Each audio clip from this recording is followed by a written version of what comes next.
I don't think my friend ran away. I'd been depressed for a long time, mostly since my dad died.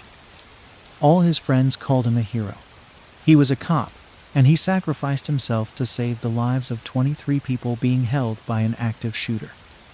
I was 9 when that happened. I remember it like it was yesterday.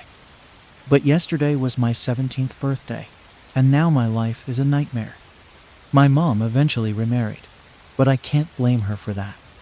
She was lonely and needed help raising a troubled kid. I just wish she'd been more aware of whom she was bringing into our lives. He's not why I'm in trouble, but he's an asshole who treats my mom like shit. She's too in love with him to see it. No, he's not the reason I ended up here, but he's a precipitating factor. It started when I heard that my friend Cassie had run away. I didn't get it. Cassie lived in a suburban wonderland. Her parents were still married. They doted on her. Her siblings weren't douchebags, and she got really good grades. Not straight A's, but good enough that she was on the honor roll and her folks were proud of her. Idyllic is the word I'd use. I spoke to her parents a time or two. They wanted to know the first time if Cassie had said anything to me she hadn't, and I'd said as much. The second time, I went over to be, supportive in their tough time. I knocked on their door and Mrs. Beeman answered. "Oh, Julie, hi. Is everything okay?" I said it was. "Hey, Mrs. Beeman. I just thought I'd come over to say hi and see if you guys had heard anything regarding Cassie. I'm sorry if it seems insensitive." Cassie's mom opened the door wide and smiled a little. "Oh, no, honey, please come in. I know you probably miss her as much as we do." I did. Cassie had been one of my best friends, maybe 5 years ago. We'd grown apart a little after my dad died. I guess that's my fault. I withdrew from everyone. I said as much to Mrs. Beeman, and her eyes welled up with tears. "Julie, we don't know where Cassie is, but we got a letter shortly after she went missing. It shocked me a little. Missing? I thought she was just a runaway. I don't understand." Mrs. Beeman opened a binder that sat on her coffee table and pushed it toward me where I sat next to her on the couch. I read it aloud. "Mom, Dad, I'm with Greg. I'm not in danger. I just needed to get out of this dead-end town and see the rest of the world. I'm sorry if this disappoints you, but I need this. Love, Cassie." Cassie's mom closed the binder, sniffed back tears, and said, "We got this maybe a week after she disappeared. It's what convinced the police that she was a runaway." I looked at her face, and I could tell that she was less than convinced of her own words. I couldn't help myself. "Who the fuck is Greg?" Mrs. Beeman flinched at my language, and I apologized. "Sorry, I just don't understand any of this. I never knew any Greg. I know Cassie, and I aren't the best of friends anymore, but I never heard of her seeing anyone." A small smile touched her lips. "It's all right, dear Richard." Mr. Beeman said the same thing when he read the letter. I'd never heard Mr. Beeman swear in the 10 years that Cassie and I had been best friends. Was Cassie depressed at all? Mrs. Beeman frowned a bit and started to shake her head, then stopped. "I won't lie to you, Julie. I feel like I don't know who my own daughter was. If she was depressed, I didn't know it." I spoke with her a little while longer and thanked her for her time and the memories. I should have gone home, but I didn't want to deal with Todd by myself. I called my mom at work and told her I was going to go to the library and do my homework before I went home. She said she'd see me when she got off work. I hate lying to my mom, but I wasn't about to tell her that I was going to find a nice quiet spot in the woods and smoke some weed. I did just that. After the emotional drain of the Beeman house, I just needed to not give a shit for a little while. I found my spot in the woods and pulled my stash out from under the stump. I hid it there ever since Todd busted me smoking in my old playhouse in the backyard dick. I wasn't too far from home, and I wasn't exactly lying, because if my mom or Todd ever pinged my location on my cell, it'd put me within 100 meters of the library. I took a few hits and leaned back against the stump, closed my eyes, and just listened to the trees. It was dead quiet. but it shouldn't have been. No birds, no critters, or even insect noises. Nothing. I felt the hair on the back of my neck stand up from the wrongness of it. I was about to open my eyes when I heard a snapping noise, like someone or something had stepped on a branch. I should have gotten the hell out of there, but it was like my brain reverted to childhood, you know? If I can't see it, it can't see me. I heard more muffled noises until they stopped just behind me and to the left. The shifting of fabric as if someone were sitting or squatting near me. A deep, almost melodic voice came to me. I'd say I heard it, but that's not quite right. I did hear it, but it was inside my head. Keeping your eyes closed is probably a good idea, kid. I felt a hand take the pipe from me. I heard a lighter spark and the sound of someone inhaling as the voice spoke again. Not bad. Before you dismiss this, no, I'm not a hallucination. I opened my mouth to speak, and the voice shushed me. My mouth clamped shut, but not of my own accord. This is just a warning to you, Julie. Please stop asking questions about Cassie. Let the Beemans be. They're in enough pain as it is, don't you think? I nodded, trying to think for myself.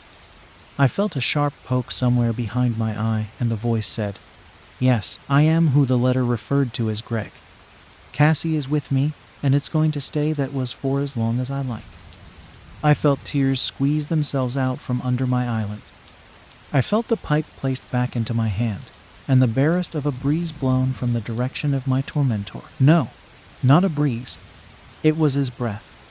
It was fetid, rotten, with just a touch of musk from the wheat. I would hate to have to talk with you again, Julie. You're not exactly my type, but I'll make an exception if I need to.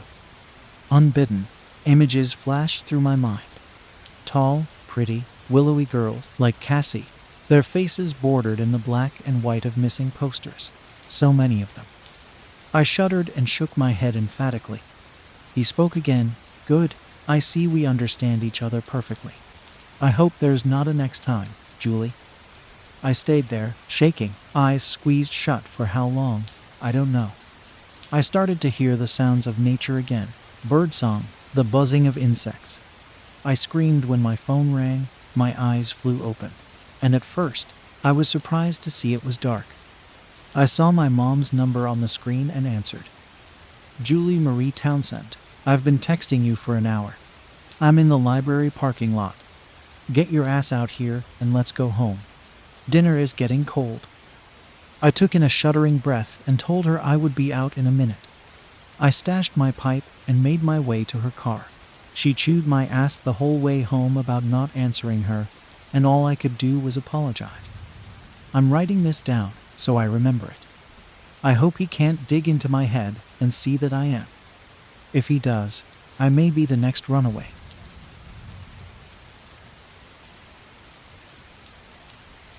Self-portrait of the dead. My mom hates her father. Grandfather Jack's name might as well have been a swear word when I was growing up.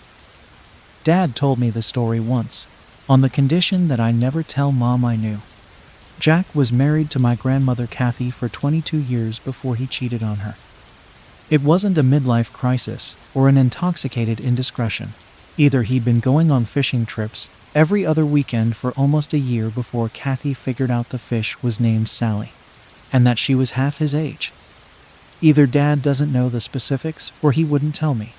But I guess Kathy decided suicide was a less sinful way out than murder or divorce. That was before I was even born, but Mom hasn't spoken a word to her father since. I still got to know him, though. It took 8 years of his begging and pleading after I was born. But Mom finally gave in and arranged for us to meet using my father to deliver messages between them, as she was afraid of what she'd say if they spoke. I was pretty scared when Dad told me we were going to drive an hour into the desert to visit Grandpa Jack's house, and Mom only made it worse in the days leading up to the meeting. He might be an axe murderer by now for all I know, Mom said. Dad said, he's a professor of art history. Or maybe he'll say nasty things about me. Whatever he tells you, I don't want you to listen to him.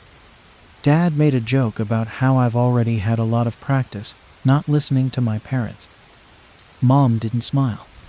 In fact, it would be better if you didn't talk to him at all. Just let him see that you're a happy, healthy, well-adjusted boy, and then go play by yourself until Dad takes you home. Okay? You're going to have a great time, Dad told me on the way. He's got a whole art studio set up with everything you can imagine. Clay pots and sculptures, water and oil paints, brushes and tools of every size and shape. We can hang out all day if you want. Does Grandfather hate me? I asked. Of course not. He wouldn't have kept sending letters all those years if he hated you. All he cares about is his seeing his grandson. Does he hate Mom? Your mom is a saint. No one could hate her. Did he hate Grandma? Dad looked uncomfortable at that. You'll have to ask him yourself. So I did. That was the first thing out of my mouth, in fact. Grandpa Jack was a pudgy old man, straight bald with discolored blotches on his scalp, and a huge mustache that wiggled when he talked. He came rushing at me, arms wide for a hug, and I asked him if he hated my grandmother. Froze him in his tracks. Dad stepped in front of me as if trying to protect me from being hit, but Grandfather Jack just squatted down to my height and looked me solemnly in the eye. I never loved any woman half as much as I did Kathy. Except your mother, of course. Just because two people love each other doesn't mean they make each other happy, though. I guess I just wasn't strong enough to spend any more of my life being unhappy, and not brave enough to hurt your grandmother by telling her the truth. He smelled like Old Spice, and that seemed like a pretty satisfactory explanation at 8. I let him show me his studio, and we painted a big landscape together. He did all the hard stuff and the details, and he helped me transform every messy blotch I made into something beautiful without painting over my contribution. He asked if I was going to visit again, and I said I wanted to as long as Mom allowed it anyway. I've never seen a man go so red, so fast, his mustache bristling like a porcupine. Your mother got no right to tell you anything. She can throw fits and slam doors all she wants. But you're my family, and the only thing left in this world I give a damn about. You tell her that, okay? I didn't get to visit as often as I liked, but at least every month or two Dad would drive me out there. Mom was reluctant at first, but I convinced her that I wanted to be a painter and that she'd be crushing my budding dreams if Jack didn't teach me how. I loved the landscapes, but Jack's specialty was portraits, and his passion for them soon rubbed off on me. A good portrait only depicts the subject, he told me once. It'll get the scruff on his chin and the wrinkles under his eyes and everything else that makes him who he is. But a great portrait. Here he took a long drink from his iced tea, liking to draw my attention out as long as it would go. A great portrait is always a portrait of the artist. Doesn't matter who he decided to paint, he put so much of himself into it that it's going to tell you more about him than the person he's painting. Jack had a special gallery just for self-portraits. He did a new one every year, the passage of time immaculately mapped onto his many faces. Seeing all the paintings together like that, I couldn't help but notice that every year his brow seemed a little heavier. His smile was a little sadder, his eyes a little more weary. I didn't like seeing him change like that, and I told him so. Don't you worry, I still know how to paint a happy picture. I'm just saving it for the year when your mother finally forgives me. I told Mom that too. She told me that he'd be better off figuring out how to decorate hell. The self-portraits made me sad, but they didn't start to frighten me until Grandfather showed me his latest work when I was 19 years old. Where are your eyes? I asked, staring at the blank pools of flesh dominating his latest portrait. The lines were more jagged than his previous work, making his sagging face seem to be carved from marble. Right behind my glasses, silly, he said. Why didn't you paint them? He studied the picture, seeming to notice for the first time. Would you look at that? He mumbled. Doesn't matter. You can tell it's still me, can't you? More features were missing in the portrait next year. The whole face seemed to be sliding, almost as if the skin was a liquid that was dripping right off. He couldn't figure out why I was making such a fuss over it. "Looks like me to me," he grunted. Shortly later, Jack was diagnosed with Alzheimer's disease, and it was all downhill from there. He'd retired as a professor several years back, and painting wasn't a hobby anymore, it was an obsession. Now that I wasn't living on my own, it was easier to visit him more often. But even in the span of a week, he'd have finished 3 or 4 more self-portraits, each more disconcerting than the last. I don't know why he even called them self-portraits. They weren't even recognizable as human anymore. Just tormented flesh, grotesquely and unevenly contoured, as though the underlying skeleton was replaced with a haphazard pile of trash. He'd get angry if I didn't recognize him in his pictures.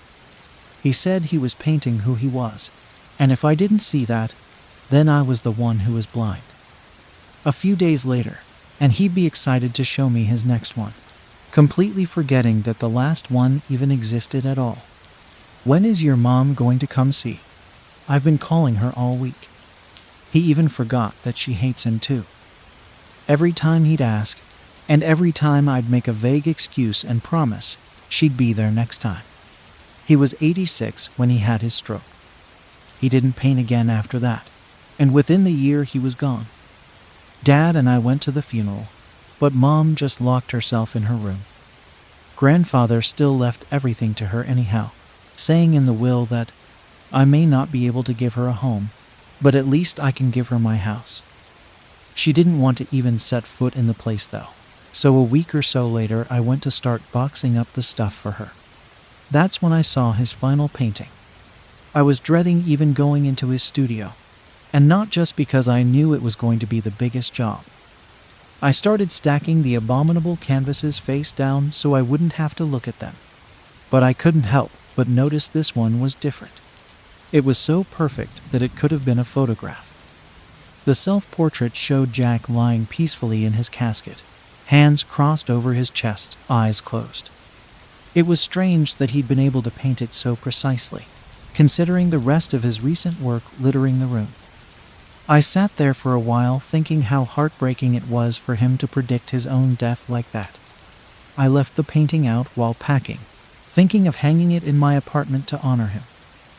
There were plenty of less morbid pictures to choose from, but this one felt like it was really him who painted it, not the disease which had ravaged his mind.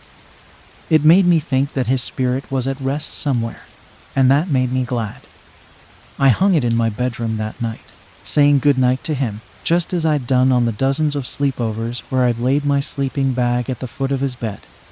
I fell asleep quickly, exhausted from the manual work that day. I slept straight through the night, not even dreaming as far as I can remember. Then, sitting up in the morning, the first thing I saw was Jack staring back at me from his portrait. The one that had shown closed eyes the night before. Maybe it was like that yesterday, and I didn't notice, I thought, but that didn't sit right with me at all. I remembered how Jack always used to get angry when I didn't see the same thing as him in his pictures. Maybe he was right, and I really was just blind. I didn't think too much of it until the next night when I woke up, and the painting was screaming. No sound, I wasn't that mad yet, but the mouth was open, twisted and frozen in unending agony. I just sat in bed, breathing hard, staring at the colorless torment in the weak light from my window. I kept lying back down and trying to convince myself it was a dream, unable to sit still for more than a few seconds before jolting upright again to stare at the painting. It took me almost half an hour to finally get out of bed and turn the lights on. I laughed out loud to see him sleeping peacefully in the casket with his eyes closed, but I still slept with the light on the rest of the night. In the morning, his eyes were unmistakably open once more. I didn't blame Jack's painting. I blamed myself for being blind like he always scolded me about. I called my mother and told her about my weird dream on her voicemail. Grandpa Jack is in pain, I told her. I would have said more, but I felt stupid and hung up shortly after. I didn't actually hear the screaming until the second night, and by then it was already too late. Sometime in the early morning, I was out of bed and halfway across the room before I was even fully awake. The sound ripped me from my bed so fast that I didn't even realize it was coming from the painting. There was enough light to see grandfather's features twisted in agony. My downstairs neighbor started pounding on the roof. That only seemed to make the screaming louder. The thrum of blood in my ears matched the beat, then raced past. I tried to run, but my door handle wouldn't turn. I didn't struggle long to stand by the door. I had to be right next to the portrait, and the sound was excruciating. Next, I pulled the painting from the wall.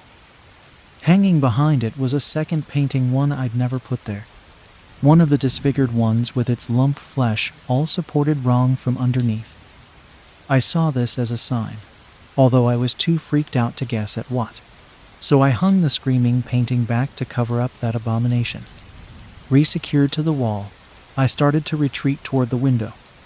I didn't make it more than a step before a firm grip grasped my wrist and pulled me back. One of grandfather's hands no longer ended at the canvas. Cold, pale skin, its nails digging into me, relentlessly dragging me back toward the picture, as though through an open window. At this point, I was screaming too. Someone started hammering on my door.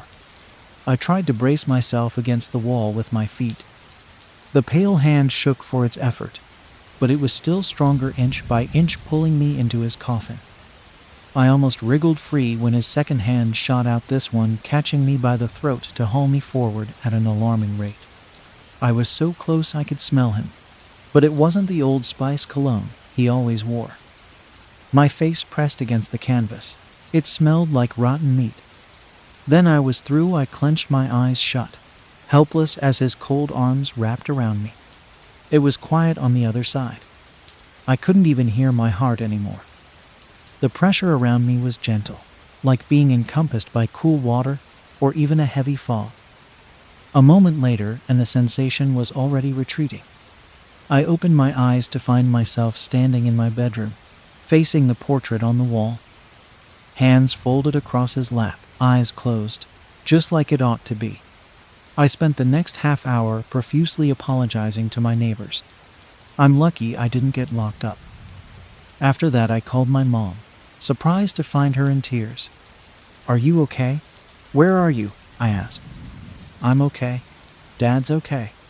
I visited him in the cemetery this morning." "It's stupid of me, right?" She paused to sniffle and blow her nose. "Do you think he knows?" I told her I think he was pretty pleased about that, and that it made me happy too. I don't know what would have happened to me if she hadn't.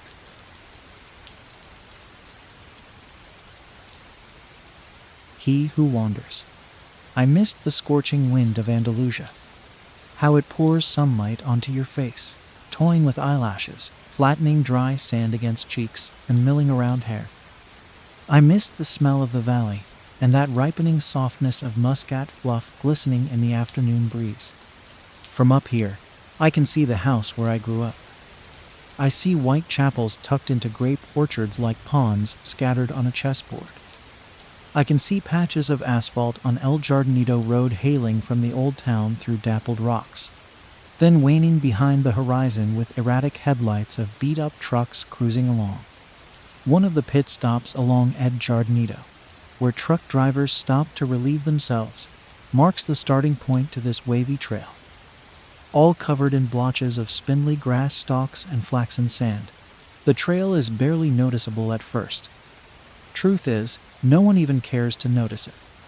Why would truckers taking a blitz leak care to check on a mucky trail leading to God knows where? But I do. This is how I got up here, to the top of this hill, where I am standing now. I've climbed all the way up here, so I can finally end it all these years of vagrancy and fugue, exile and fear. This is where it's all going to come to an end. But for now, I am enjoying the view of the valley unfolding below. I am sipping the air of what could be my final memories. He will show up soon. He always does. Like a shadow, he's been following me right on my footsteps, always there, behind me. And there he is. His limping figure appears behind the sharp bend off El Jardinito. He looks up and he sees me, then stops for a moment to catch his breath and leans on his cane. as if assessing the remaining trajectory for this final stretch, then resumes his walk. Or should I say, resumes his agonizing trudging. Years of endless chase took a toll on his body. No wonder. How long has he been chasing me? 10, 20, 30 years. He is slow. Methodically slow. But for once, I will not run. I will wait. Right here, behind this rock. I will finally come face to face with him. This sharp Swiss knife blade I am holding in my hand will soon lance right through his neck bone. Yes, that's what I am going to do.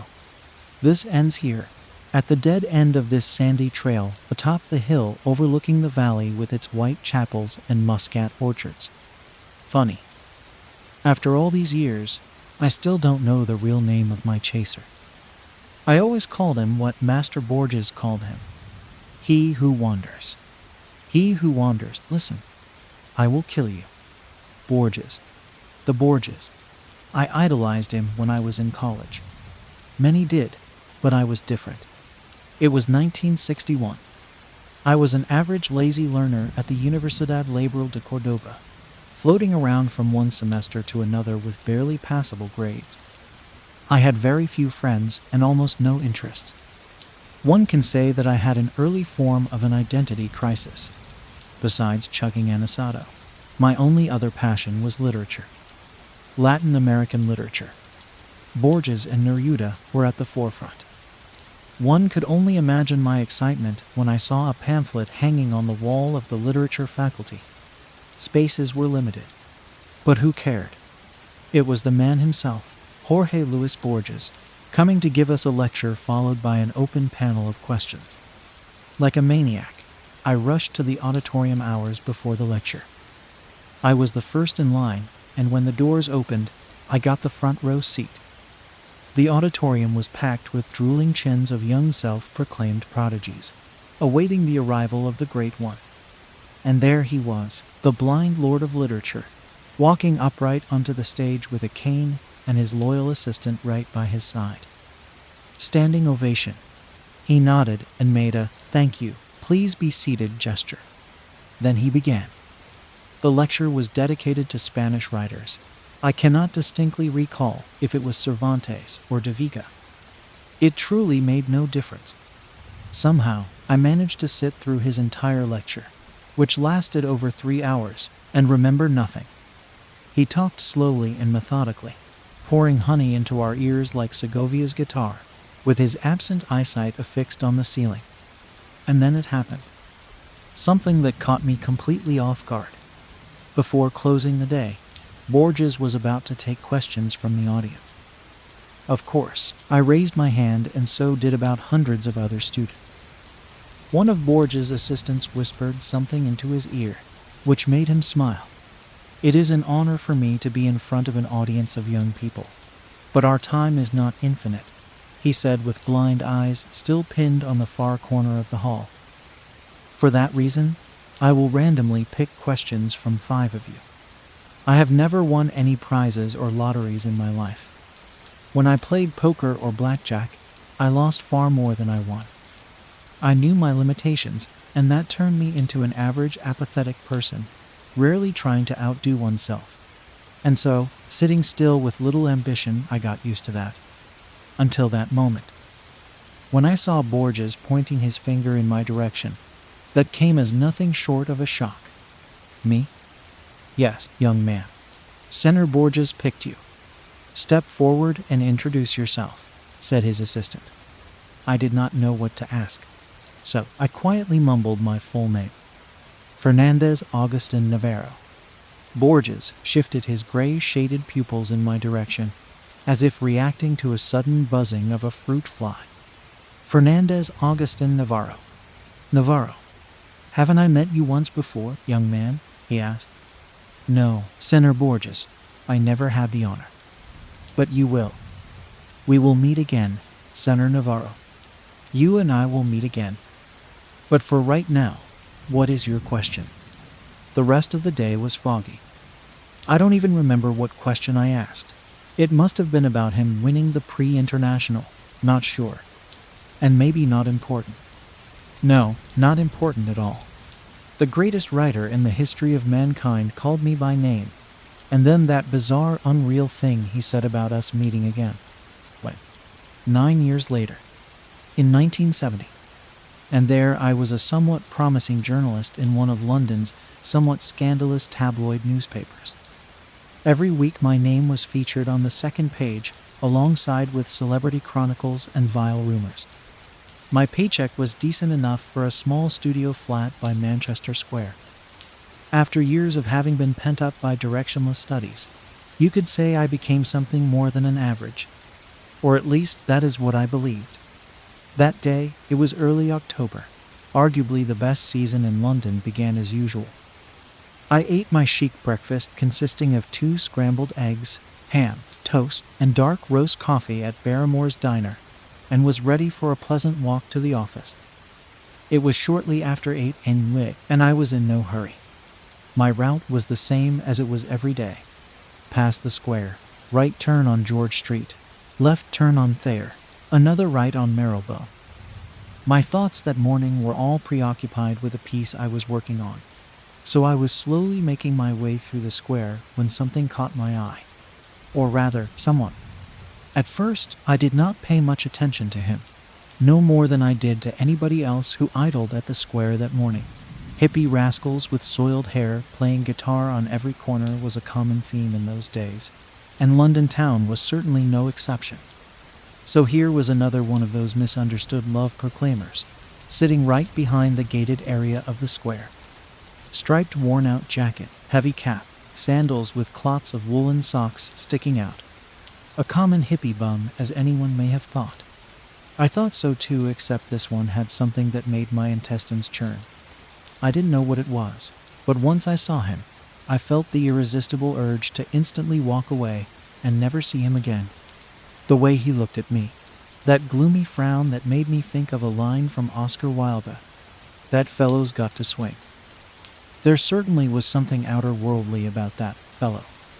His eyes, as if carved from a rock below his forehead, were mercilessly drilling thousands of tiny holes through me. I added pace. As I turned back one last time, I noticed him slowly walking towards me. Past the gates of the square, onto the street, paying no attention to screeching tires of honking cars. Walking right towards me. He's just a bum. No, he is not. Just another one of those unwashed hippies. No, run. George Street was empty like in post-war bombed quarters. I could hear my brisk footsteps.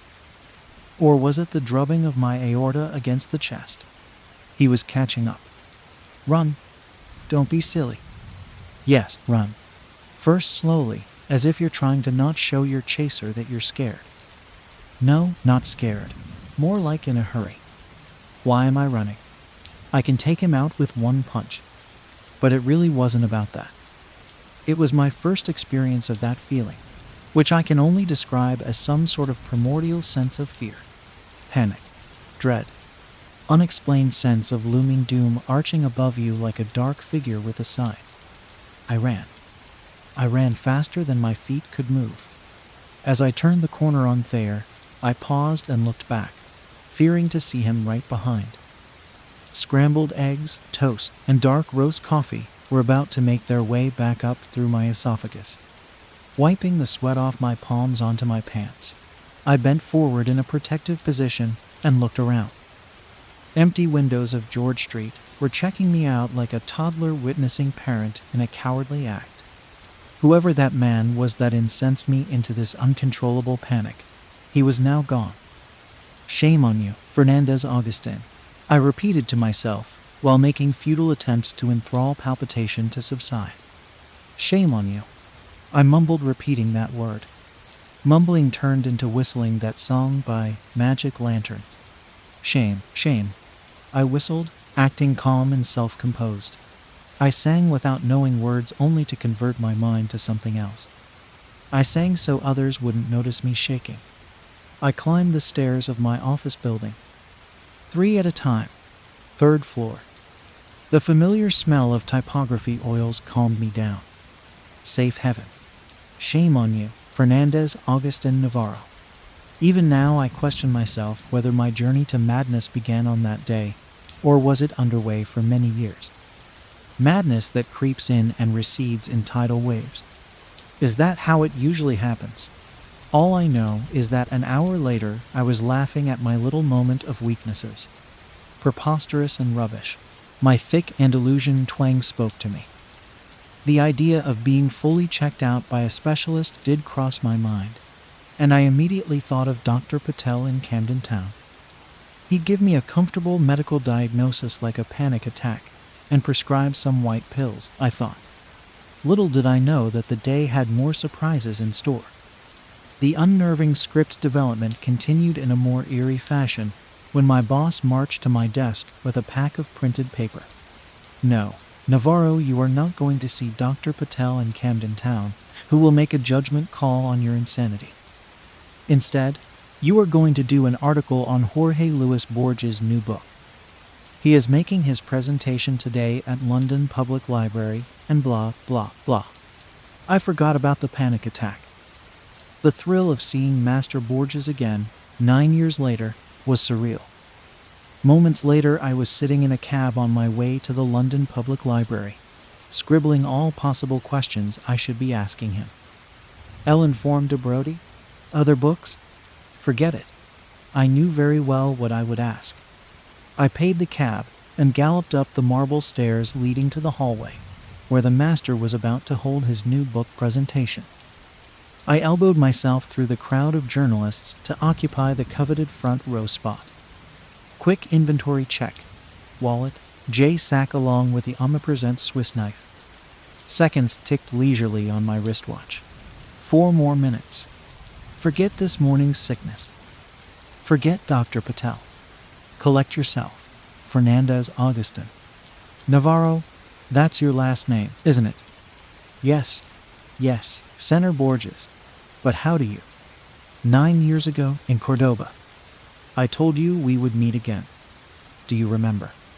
I nodded rapidly, completely forgetting he couldn't see me. Stupid. Perhaps, continued Borges, it would be more prudent for us to speak privately after the conference. I invite you to have coffee with me. You like Colombian coffee, Mr. Navarro. I shall see you precisely at 6 o'clock at the address that my assistant will provide.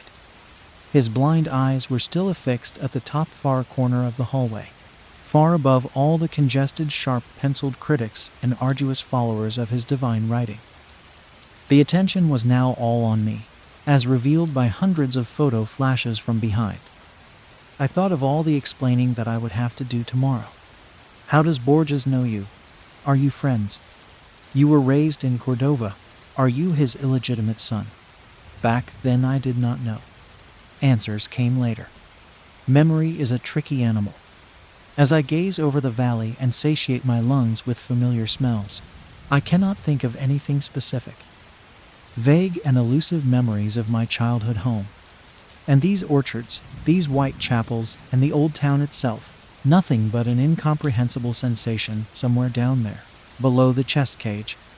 I close my eyes and let the sun twirl around with tinted specks of mosaic light. I am trying to focus without looking. Alas, nothing comes to mind. I've been robbed of my memory. You? I cast my eyes at the trail again. He is closing in. It's hard for him to walk upward, and yet I see that determination in his eyes, in his tight grip of that wobbly walking stick, in the way he periodically stops to catch his breath and eyeball the remaining distance. I am not going anywhere. 5, 10 more minutes. Come and take me, old man, if you can. I almost see his facial expression under the heavily pronounced frontal lobe. It's a grin. It's an expression that says, "We shall see."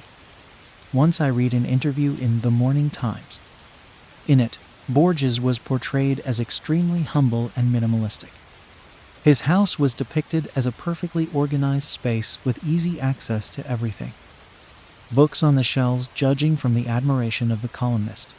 There were lots of them, were organized by theme and by title. Dictionaries and encyclopedias were grouped together on the same rack, so he could find them easily. In another article, dated 1966, I read that when Borges travels, and those travels were quite extensive, he carries a whole rack of books along, some of which may not even be read. When I entered his hotel room, that very book rack was the first thing that caught my eye. I stood perplexed at the multitude of titles, most unknown to me, when I heard the door swing wide open. And there he was entering through the doorway with a leisurely swinging cane. "Ah, Senor Navarro, how kind of you to visit this old man." I took a step towards him and produced some gibberish like, "Pleasure is all but mine." He half smiled and pointed his hand to the chair. "I know you will quite enjoy the taste of Colombian dark roast." Borges sat down and leaned slightly backwards, without releasing his cane. "Do you know the biggest advantage of being blind?" he asked and answered immediately. "Blind don't need light, so my utility bills are way lower." He laughed at his own joke, only to be interrupted by his assistant, carrying a tray of aromatic coffee poured in 2 small porcelain cups. Amazing how the very idea of drinking coffee instantly changes your mood before you even take your first sip. As I was readying to go on a pre-scripted monologue of expressing my gratitude and honor, Borges jumped right into the action. "I will get right to it, Senor Navarro. About you being here and about me remembering you. I know you have many questions. I will attempt to answer some. Some, but not all. When you leave this hotel, there will still be some questions that you will have to find answers to on your own." He gently picked his cup of coffee and, with hands somewhat shaking, took an artistic sip. Yes, I had questions. So many that my brain membranes were buzzing in bewilderment and disbelief. Here I was, sitting in the room with one of the greatest writers, who happened to mysteriously know my name and, "Have you by any chance read The Book of Imaginary Beings?" asked Borges. "I have. Many times. I read it in Spanish when it just came out. Very recently, I bought the English translation in some shabby bookstore off Oxford Circus. I read that book far too many times, but never in its entirety, mostly starting on a random page, just as Borges had intended it to be consumed by his readers. You see, Senor Navarro, that book was, and perhaps still is, a never-ending work in progress, as human imagination has no boundaries. I have included what I had researched over 10 years ago, then recently expanded and republished with more figments of collective human imagination. But the book is merely a small subset. In a way, the book writes itself. In some form, it's a labyrinth, an endless one, a living one, where every corridor and every room is never the same. What I had always wanted is the book to reflect the labyrinth in our collective subconsciousness, the force that drives our minds to craft. For that reason, all the creatures in my book are strictly fictional, mythical. Am I not boring you? Not at all. I understand, Senor Borges. He nodded and wiped a coffee grind off his nose. That book, as its title implies, is all about imaginary beings. Tales, legend, folklore. But one thing that no one knows is that I had originally intended this book to include one more being, a being that goes by its Latin name Quietus Est. It appeared and disappeared across many cultures, sometimes centuries apart. Very little is known of it, but what I found was indeed astonishing. First, this being is physically no different than an ordinary human. You may say, it is human in many ways. As I studied this entity, I became more and more agitated. I could not stop. Like a madman, I was trying to learn more and more, but very soon the excitement turned into another feeling. Fear. Fear of what, Senor Borges? Borges' eyesight shifted from the corner of the room straight on me, as if he could perfectly see me. Fear of what I had uncovered. That Quietus Est is not a myth at all. He attempted to take another sip, but his hands started shaking, so he had to put the cup down, spilling some of it on the saucer and around the table. Pardon me, young man, I am trying to maintain composure.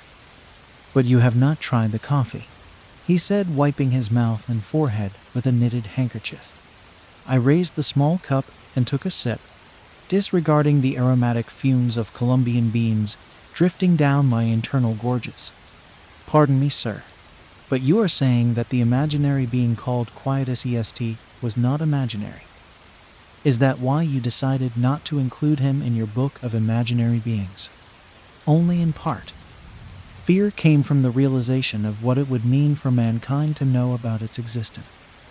You see, it's no secret that we are all well aware of our eventual demise. We all die. But imagine what would happen if we all stared right into the face of death every single day of our lives and knew the time that was left for us in this world. Death, not as a vague concept portrayed by middle-aged artists, not as a folklore tale of a grim reaper, but as a real living entity that stalks you and walks around showing you a ticking clock counting down minutes and seconds, getting closer to you with every second, trying to grab your hand. Running from death is worse than death itself. He took a deep breath and closed his eyes. But I shall talk no more. Allow me to give you my scribbles from years ago. These are unedited in their raw format, so please pardon the poor language. It's right there in the drawer. You will find a folder with a yellow piece of paper. Read it aloud, while my ripe old body attempts to catch a breath. I opened the drawer, as he instructed, and found a yellow piece of cursive handwritings carved in Spanish with some Latin phrases. The scribbles were short, less than a page long with marks and scratches, but most of this was very much decipherable. He must have written this himself half-blind, I thought. What caused him to do that and not dictate to his assistant? I unfolded the paper and began reading. Quietus EST. It is said that one shall not know about its own ways and times of demise. The imminent passing is only felt by those that are either terminally ill, and even so, they don't possess the knowledge of when and where, or by death row inmates awaiting the exact day and time of their execution. Lack of such knowledge coerces us to exist. Sumerians believed in a certain deity. The word deity was scratched and replaced with demon of death, embodied in human flesh and bones, which again was scratched and replaced with entity, whose sole role was to stalk its victims and inform them of how much time they have left to live. Per the ancient Book of Dead, which was discovered as a set of clay tablets, typically buried in corpses, only those that are luminous can see the deity again crossed out twice, replaced with demon, then with entity. The luminous ones are thought to be either people with high spiritual powers or vice versa, the cursed ones, condemned by priests. The reference briefly reappears in some Egyptian manuscripts, but in later writings is replaced by Anubis or in rare occurrences by Horus. The writings again depict this unnamed being as an eternal human who never sleeps, but always wanders. What's strange is that neither Sumerians nor Egyptians ever gave the entity a discrete name. However, the latter rare findings during Dark Ages refer to him as Quietus EST. The only depiction of Quietus EST was that of an ordinary human standing next to a sun clock, which was used to measure the time that the Chosen One had left to live. From time to time, Quietus EST stalks the Chosen One and, when cornered, moves hands of the clock forward to shorten the lifetime. If the Chosen One cannot escape, then his time eventually runs out. The very last reference was found in Enough, Mr. Navarro. You understand the idea. Now on to the main question. Why are you here? He drew closer, and a dull shadow from a lamp cut right through his elongated forehead. Quietus EST is an eternal wanderer who is always with us, the timekeeper who sits at the edge of the stage with a ticking watch on his wrist. The greatest gift given to mankind is its inability to see him. When I lost sight, I thought blindness was a blessing in disguise. But one does not require eyes to see the wanderer. What eyes cannot see, ears can hear and skin can feel. I hear him. I feel him. You are here, Mr. Navarro, because you and I are the luminous ones. Borges paused and asked me with a trembling voice. Mr. Navarro, you saw him too, didn't you? Cold shivers that have been accumulating in my lower back rushed up my spinal cord in millions of explosions. Nausea formed a massive ball of air in my throat, and for a moment I struggled to breathe. Desperately trying to cease the thumping inside, I pushed words out. I saw him today. How do you get used to the notion of being a passerby on this earth? Ordinary humans do not have to get used to that. We have that built-in protection layer, that safety cork in our brain membranes that separates the realization of being mortal from flooding down upon us. It allows us to breathe the air. It lets us exhibit this extraordinary, yet sacred carelessness. The mental block that denies the laws of life on a primitive emotional level, even for the keenest scholars. The indecipherable tetragrammaton is shown to us in every step we take, in every cup of Colombian coffee we sip, in every word of wisdom that we collect from books. Every second we bypass the sinister tick-tock and hear the name of the god being whispered into our ears. And yet we, humans, turn around and whistle, shame, shame, deceiving our own self-cognizance. And that, as Senator Borges called it, is the true blessing. Those who possess the name of the divine being are doomed. Knowledge is madness. Knowledge is inexistence. Knowledge of death is worse than death. We sat in his hotel room until early morning, the two luminous and doomed souls. Our casual exchange of words was amplified by the ticking of the clock. It was dawn when I noticed Borges nodding in his sleep. His left hand was still resting on the cane, and his pupils were shuffling behind shut eyelids. Borges was dreaming. So must have I. As I was exiting the foyer of the hotel, I hid behind the column and looked around the street. It was empty. Bleak light of street lamps drew strange crossbeams on pavements. Early October leaves were drawing in closed circles like witches around the fire. I was looking around, hoping to not see him. He wasn't there, but he was. I felt his presence not very far from me. Muscat orchards, they resonate inside like echoes of a guitar string heard from a deep alcove, but nothing particular comes to mind. I am trying to shift focus from one object to another, but my nomad memory is lost in endless labyrinths. You took my memories away from me, didn't you? Wait, mortal. Wait 5 more minutes, and you will know the answer. I hear in my brain. He is talking to me now. I can see how the long uphill walk is wearing him out. But what are pain and tiredness when you're crossing the finish line? As Borges warned me, do not ever come close to him. Do not look him straight in the eyes. He will always be near. His watch will be ticking. If he attempts to catch on, run. But he will forever follow. In a way, he will be like a shadow of you. And I ran. And he wandered. I evaded. He followed. He came too close to me in my hotel room on the second day after my long night in Borges' quarters. The fool in me still thought that escaping from him would be as easy as moving into a new flat or checking into a hotel, so I did just that. It was some shabby hotel minutes from my work where I decided to spend a few nights just to think things through. That evening, and I remember every minute of it, was my first face-to-face encounter with him. My room, B6, was on the basement level.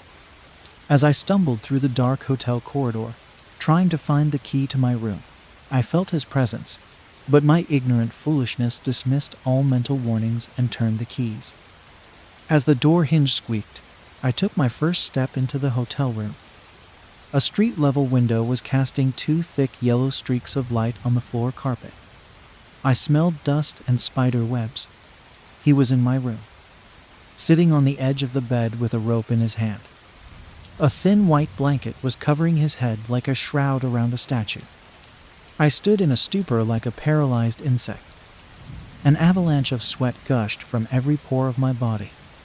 With hand twisted behind my back, I was feverishly trying to twist the doorknob. He got up from the bed with a groan.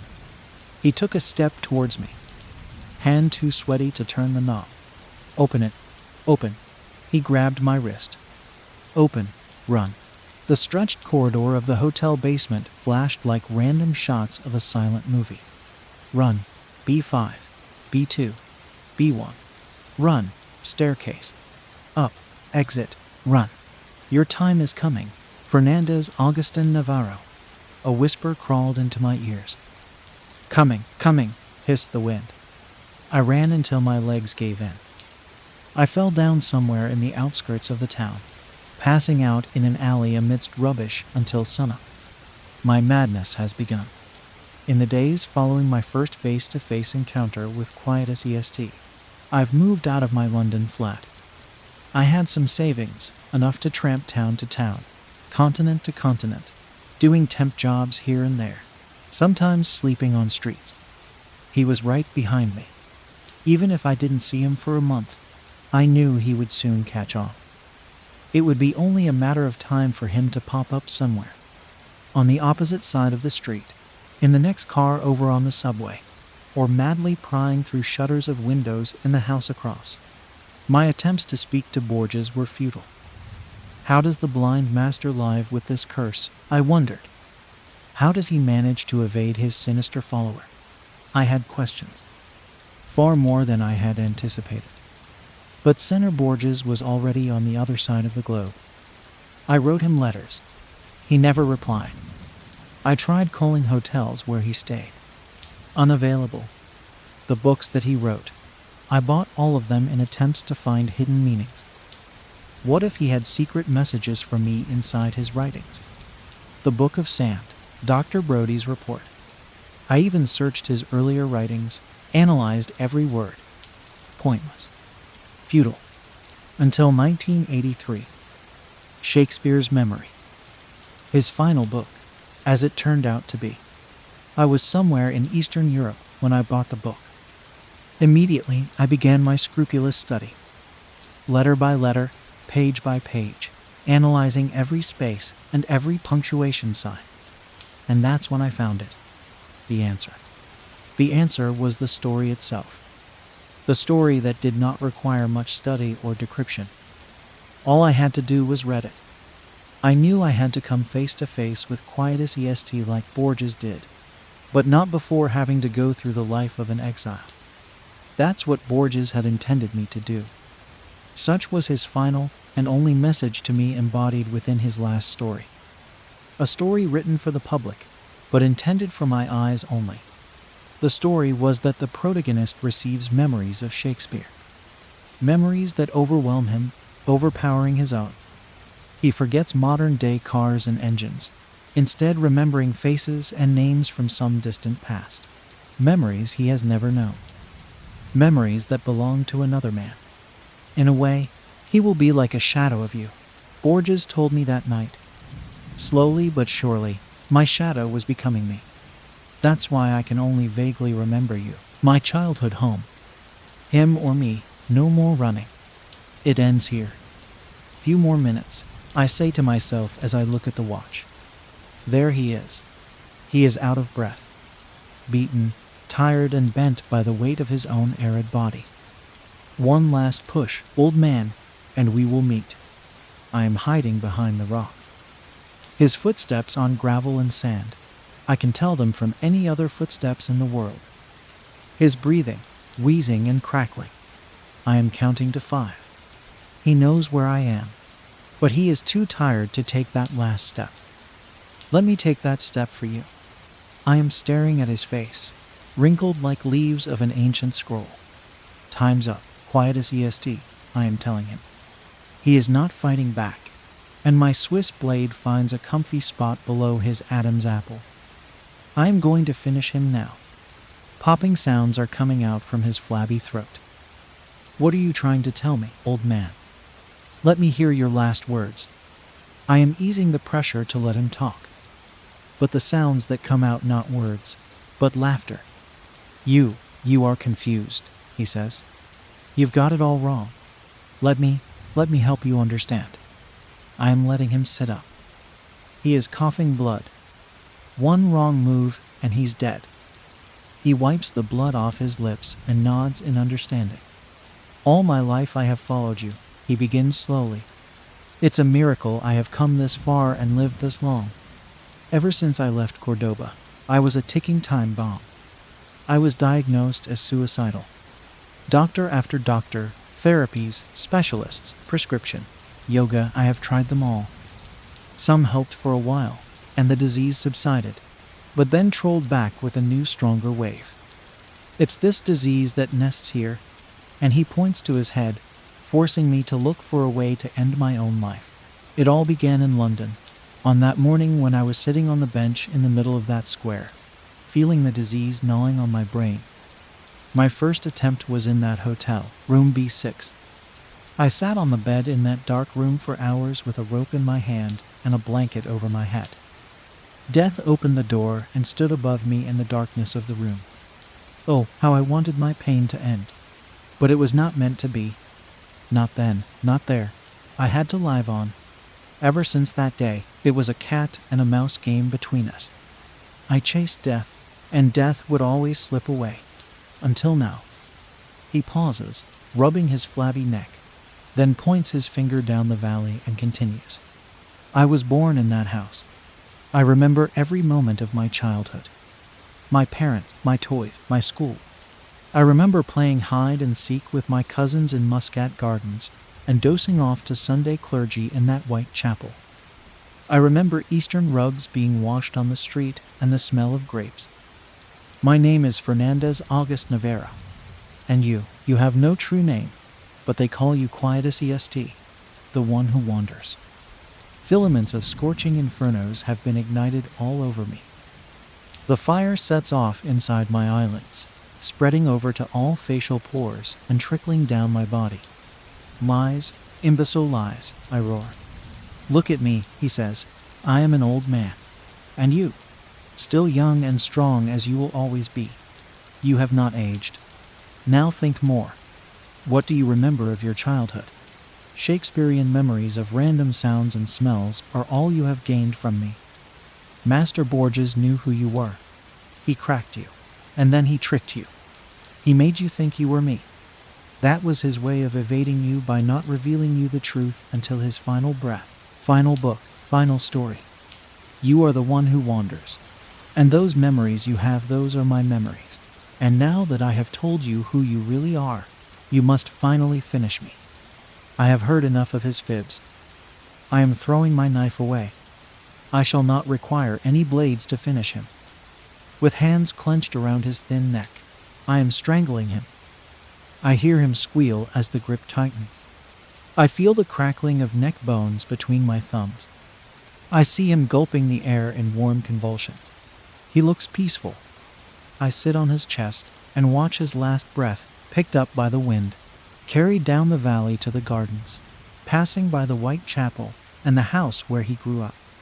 The scorching wind of Andalusia is pouring sunlight onto his face, toying with eyelashes, pounding on cheeks and juring through hair. He must have missed the smell of the valley and the ripening softness of muscat fluff glistening in the air. I am rewinding my wristwatch and walking downhill along the wavy trail, my thumbs still sore from killing. I am taking small steps sideways. Once I reach El Jardinito Road, I will hop on the first bus, and from there I will travel west or north. Destination will never matter. Anywhere is where the roads take me. Me, the one who wanders. Thanks for listening. Don't forget to like and subscribe for more chilling content.